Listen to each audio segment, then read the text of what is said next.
Hello, everyone, and welcome back to Hello Word, the podcast where we explore the fascinating world of English one word at a time. I'm Alex, your host, and I'm so excited to dive into today's word with you.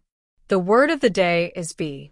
That's right, we're talking about one of the most essential words in the English language. Be is an auxiliary verb, which means it's used to help form tenses or the passive voice. It might sound simple, but it's a powerhouse of a word that you use all the time, even if you don't realize it. Let's break it down.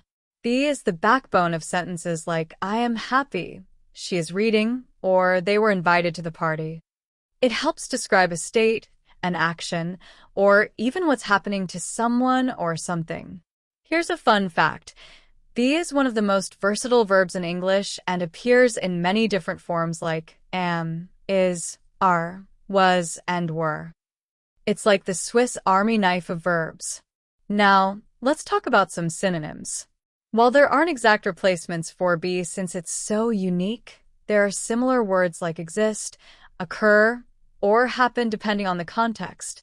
For example, instead of saying, I want to be here, you could say, I want to exist here. Or instead of the event will be tomorrow, you might say, the event will occur tomorrow.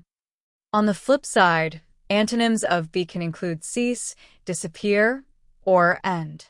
For instance, if someone says, the meeting will be at 3 p.m., the opposite might be, the meeting will cease at 4 p.m. In everyday life, be is everywhere. You might use it to express your feelings like, I am excited about the trip, or to ask a question like, are you coming to the party? You could even use it in a command, like be quiet, please. It's also the foundation of many idioms and expressions. Think about phrases like to be or not to be, or be the change you wish to see in the world. Pretty inspiring, right? Here are a few more examples of be in action. The sky is blue. We're going to the park later. She was chosen as the team captain. They've been here all day. Simple, yet incredibly powerful. That brings us to the end of today's episode. We've covered what be means, its role in forming tenses and the passive voice, some synonyms and antonyms, and plenty of examples to show you how it's used in real life. Thank you so much for tuning in. Don't forget to subscribe to Hello Word and leave us a review. Your support helps other language learners find the show. And here's your challenge.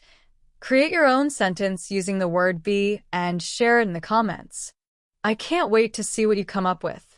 Until next time, keep exploring the magic of words. Bye for now.